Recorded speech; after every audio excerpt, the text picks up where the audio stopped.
Hello everyone, welcome back to this video. तर friends, आजच्या व्हिडिओमध्ये देखील आपण रोजच्या बोलण्यातील मराठी वाक्यांमधूनच इंग्रजीतील वेगवेगळे काळ शिकणार आहोत. त्याचबरोबर त्या इंग्रजी काळांची रचना म्हणजेच स्ट्रक्चरसुद्धा शिकणार आहोत आणि मग नंतर त्या स्ट्रक्चरनुसारच आपण या मराठी वाक्यांचे इंग्रजीमध्ये ट्रान्सलेशन करणार आहोत. आता ही जी मराठी वाक्ये आहेत ती आपल्या रोजच्याच बोलण्यातील असल्यामुळे तुम्हाला त्यावरून इंग्रजीतील काळ आणि त्यांची रचना सहजरित्या लक्षात येईल आणि कायमस्वरूपी लक्षातसुद्धा राहील. तेव्हा तुम्ही संपूर्ण व्हिडिओ शेवटपर्यंत नक्की बघा आणि व्हिडिओ जर आवडला तर व्हिडिओला नक्कीच लाईक करा. तर आता इथे बघा, मी इथे फर्स्ट सेंटेन्स घेतलेला आहे. मी इथे लग्नाला आले आहे किंवा आलो आहे, अशा प्रकारचं सेंटेन्स या दिवसांमध्ये आता तर आपण बोलतच असतो. बघा, आता मग सर्वात आधी आपण काय करत असतो, तर हे जे मराठी सेंटेन्स दिलेलं आहे त्या मराठी सेंटेन्सचा काळ कोणता आहे ते आपण ओळखतो. आता इथे सर्वात शेवटचा जो शब्द आहे मराठी वाक्यातला तो आहे क्रियापद. याला काय म्हणतात? शेवटचा शब्द क्रियापद, तो आहे. मग यावरून आपल्याला कळते की हा वर्तमान काळ आहे. त्याचबरोबर इथे मी इथे लग्नाला आले आहे म्हणजे येऊन गेलेलं आहे, क्रिया ही पूर्ण झालेली आहे. म्हणजेच क्रिया पूर्ण झालेली आहे आणि वर्तमान काळातली आहे. म्हणजेच मराठीमध्ये हा कोणता काळ झाला? पूर्ण वर्तमान काळ. मग आता यालाच इंग्रजीमध्ये काय म्हणतात? तर प्रेझेंट परफेक्ट टेन्स. हे लक्षात घ्यायचं. पूर्ण वर्तमान काळ तर प्रेझेंट परफेक्ट टेन्स. मग आता इंग्रजीमध्ये प्रेझेंट परफेक्ट टेन्सची म्हणजेच पूर्ण वर्तमान काळातली रचना कशी असते ती आधी आपण लिहिणार आहोत आणि त्यानंतर त्या रचनेनुसार मग ह्या वाक्याचे आपण इंग्रजीत रूपांतर करणार आहोत. तर आता इथे बघा, सर्वात आधी आपण घेत असतो इंग्रजीमध्ये सब्जेक्ट, ज्यालाच आपण मराठीत काय म्हणतो? कर्ता. त्यानंतर हा पूर्ण काळ आहे त्यामुळे पूर्ण काळामध्ये आपण आणि वर्तमान काळ आहे म्हणून आपण सहाय्यकारी क्रियापद वापरत असतो, हॅव किंवा हॅज. आता हॅव किंवा हॅज हे कर्त्यानुसार वापरली जातात. कर्ता कोणता आहे त्यानुसार हॅव किंवा हॅज ही सहाय्यकारी क्रियापद वापरली जातात. त्यानंतर पूर्ण काळामध्ये क्रियापदाचे तिसरे रूप वापरले जाते. मग तो पूर्ण वर्तमान काळ असो, पूर्ण भूतकाळ असो किंवा पूर्ण भविष्य काळ असो. हे लक्षात घ्यायचं की पूर्ण काळ कोणताही असो तिघी काळांपैकी त्यावेळेस क्रियापदाचे तिसरे रूपच वापरायचे, हे लक्षात घ्यायचं. आणि सर्वात शेवटी मग घ्यायचा असतो ऑब्जेक्ट. बघा, म्हणजेच हा आहे पूर्ण वर्तमान काळ म्हणजेच present perfect tense. Present perfect टेन्समध्ये वाक्याची रचना ही अशा प्रकारे येत असते. मग आता या रचनेनुसारच आपण या वाक्याचे इंग्रजी ट्रान्सलेशन करूया. मग सब्जेक्ट म्हणजेच कर्ता कोणता आहे? मी. म्हणजेच मीसाठी आपण इंग्रजीत आय वापरतो, हे सर्वांनाच माहिती आहे. आय नंतर आपण सहाय्यकारी क्रियापद वापरत असतो हॅव, म्हणून आपण इथे घेणार आहोत हॅव, आय हॅव. नंतर आता इथे घ्यायचे आहे आपल्याला क्रियापदाचे तिसरे रूप. V3 म्हणजेच शॉर्टमध्ये लिहिलेलं आहे. व्ही हे वर्बसाठी असते. वर्ब म्हणजेच क्रियापद, म्हणजेच क्रियापदाचे तिसरे रूप. मग आता इथे आले म्हणजेच येणे. मूळ क्रियापद काय आहे? येणे हे क्रियापद आहे. मग आता आपल्याला याचं काय घ्यायचं आहे? तिसरं रूप घ्यायचं आहे. मग येणेसाठी आपण इंग्रजीमध्ये कम हा शब्द वापरत असतो. मग कम हे V1 फॉर्म आहे. नंतर V2 फॉर्म केम आहे, CAME केम. आणि V3 फॉर्म आहे कम. परत V3 फॉर्म हा काय आहे? कम आहे. म्हणजेच आय हॅव कम, मी आले आहे. कुठे आले आहे? इथे. म्हणजेच इथेसाठी आपण घेणार आहोत here. I have come here. कशासाठी आलेले आहेत? लग्नाला आलेले आहेत. म्हणून आपण इथे काय घेणार आहोत? लग्नाला असं दिलेलं आहे किंवा लग्नाकरता असं आपण म्हणत असतो, म्हणून आपण इथे घेणार आहोत फॉर द मॅरेज. बघा, अशा प्रकारे मग हे सेंटेन्स इथे इंग्रजीमध्ये ट्रान्सलेट झालेलं आहे. I have come here for the marriage. म्हणजे हे पूर्ण वर्तमान काळातलं इंग्रजीतलं वाक्य झालं. प्रेझेंट परफेक्ट टेन्समधलं इंग्रजीतलं वाक्य, त्याची रचना अशी असेल. म्हणजे पहिला काळ तुम्ही कोणता शिकला इथे? तर प्रेझेंट परफेक्ट टेन्स म्हणजेच पूर्ण वर्तमान काळ. आता नेक्स्ट, आता इथे बघा, इथे नेक्स्ट सेंटेन्स आहे मी गावाला गेले होते. आता इथे बघा, शेवटचा जो शब्द आहे क्रियापद बघायचं. क्रियापद काय आहे? होते. आहे का इथे? आहे असलं म्हणजेच काय? वर्तमान काळ. इथे होते म्हणजेच क्रिया झालेली आहे, म्हणजेच हा भूतकाळ आहे. म्हणजेच आपण त्याला इंग्रजीमध्ये पास्ट टेन्स असं म्हणतो. पण पास्ट टेन्स आहे, पण इथे काय दिलेलं आहे, गेले होते किंवा तुम्ही गेलो होतो असं जरी असलं तरी त्याचं इंग्रजी ट्रान्सलेशन सेमच येणार आहे. मग आता गेले होते म्हणजे जाऊन येण्याची क्रिया ही काय झालेली आहे, इथे पूर्ण झालेली आहे.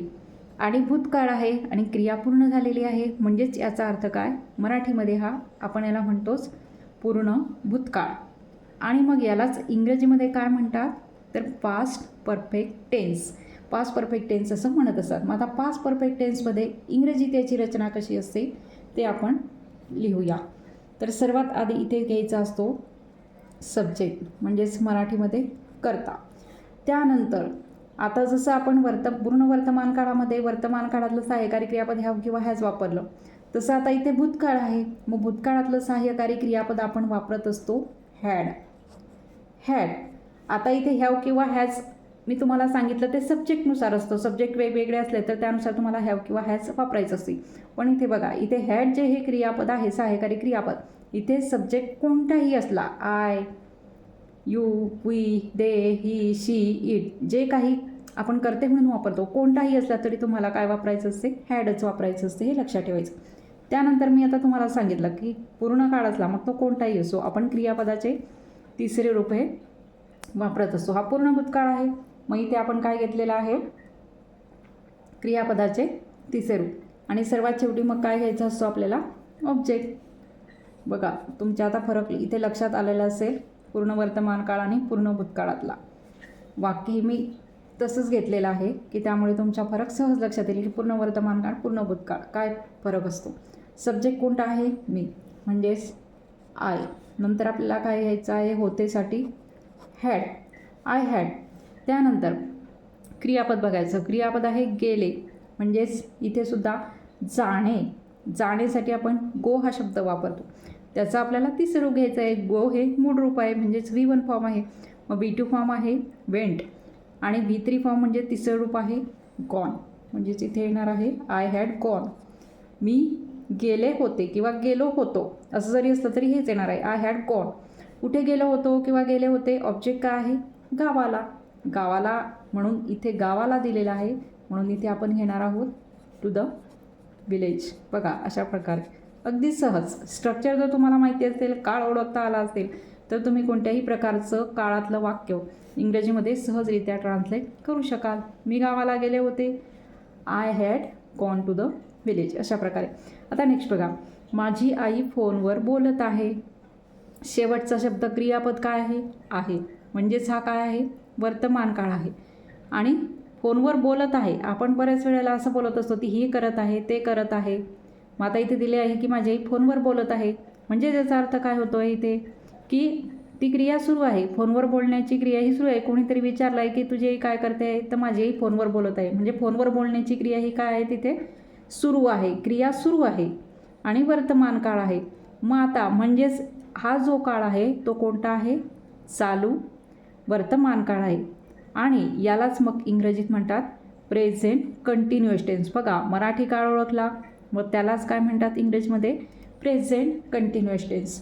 मग आता प्रेझेंट कंटिन्युअस टेन्सची आपण स्ट्रक्चर म्हणजेच रचना आता इथे लिहिणार आहोत. सर्वात आधी घेतला जातो सब्जेक्ट. त्यानंतर आता इथे वर्तमान काळ आहे, त्यामुळे आपण वर्तमान काळातली सहाय्यकारी क्रियापदे ज्याला हेल्पिंग वर्ब म्हणतात ते घेणार आहोत. आता इथे आपण एम किंवा इज किंवा आर यापैकी कर्त्यानुसार तुम्हाला यापैकी कर्ता कोणता आहे त्यानुसार या हेल्पिंग वर्बची निवड करायची असते. मग त्यानंतर आपल्याला घ्यायचं असतं क्रियापदाचं ING प्रत्यय असलेलं रूप. बघा चालू काळामध्ये, मग तो वर्तमान काळ असो, भूतकाळ असो किंवा भविष्यकाळ असो, चालू काळ असला तो, त्यामध्ये क्रियापदाचे ING प्रत्यय असलेले रूप हे वापरायचे असते, हे लक्षात ठेवायचं. आणि सर्वात शेवटी मग घ्यायचा असतो ऑब्जेक्ट. अशा प्रकारे मग हे कोणत्या काळातलं स्ट्रक्चर झालं, तर चालू वर्तमान काळातलं प्रेझेंट कंटिन्युअस टेन्समधलं. आता सब्जेक्ट आहे माझी आई, क्रिया कोण करते आहे, माझी आई, म्हणून इथे घेणार आहोत इथे माझी आईसाठी माय मदर. बघा माय मदर हा एकवचनी कर्ता आहे, त्यासाठी आपण काय वापरतो मग, इज. माय मदर इज, माझी आई आहे. काय क्रियापद कोणतं आहे, बोलत आहे, म्हणजेच मूळ क्रियापद बोलणे, त्यासाठी आपण टॉक वापरतो. तर टॉक त्याचा आयएनजी प्रत्यय असलेलं रूप आपल्याला घ्यायचं आहे. म्हणजेच इथे येणार आहे talking. My mother is talking. माझी आई बोलत आहे. बोलत आहे म्हणून आपण आयएनजी प्रत्यय असलेलं क्रियापदाचं रूप इथे घेतलं. माय मदर इज टॉकिंग. माझी आई बोलत आहे. आता कशावर बोलत आहे? ऑब्जेक्ट का आहे? तर फोनवर बोलत आहे. म्हणून आपण इथे काय घेणार आहोत? On the phone.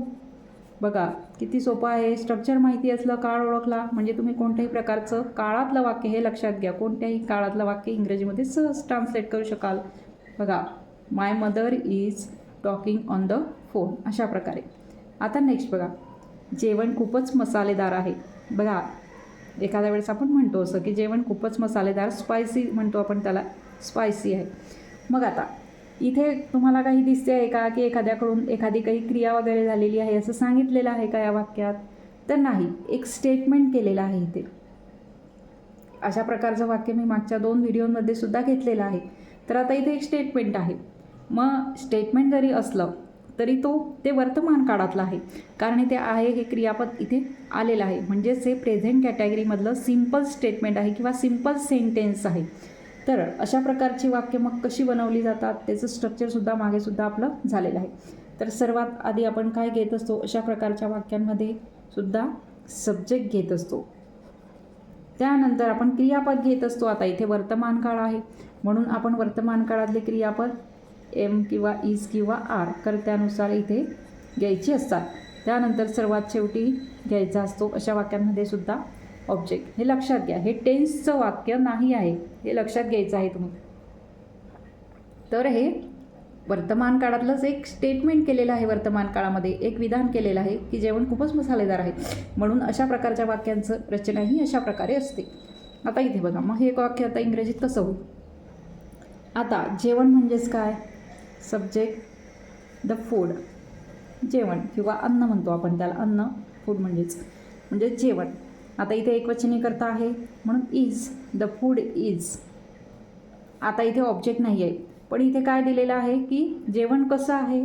तर खूपच मसालेदार. मग खूपचसाठी आपण काय वापरत असतो? व्हेरी.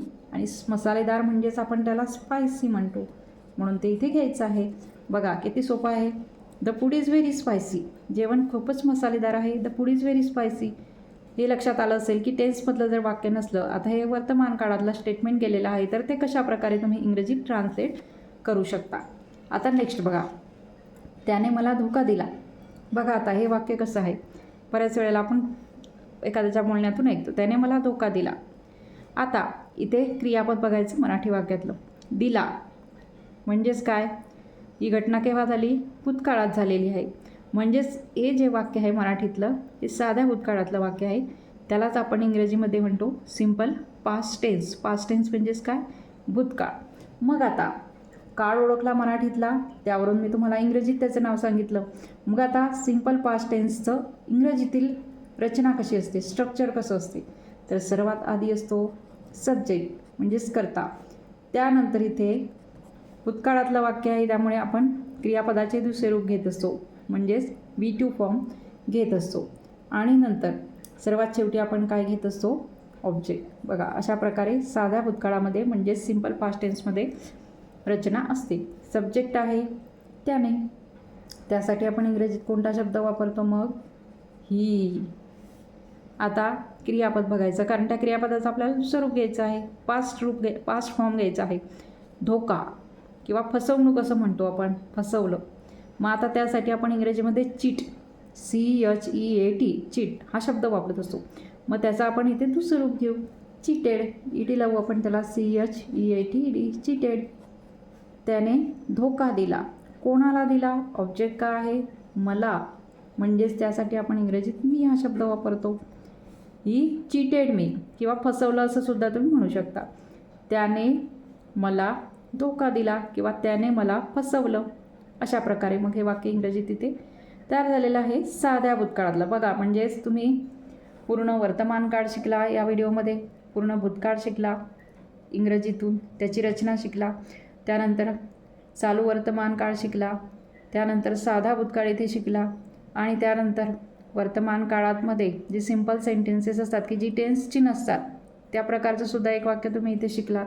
म्हणजे अशा प्रकारे रोजच्या बोलण्यातील मराठी वाक्यांमधून इथे आपण वेगवेगळ्या प्रकारचे कार्ड शिकत आहोत. गेल्या 2-3 दिवसात व्हिडिओमधून आपण अशाच प्रकारचे मराठी वाक्यांवरून इंग्रजी कार्ड शिकत आहोत आणि त्यांचे स्ट्रक्चरसुद्धा त्या कार्डांचे इंग्रजीतील शिकत आहोत.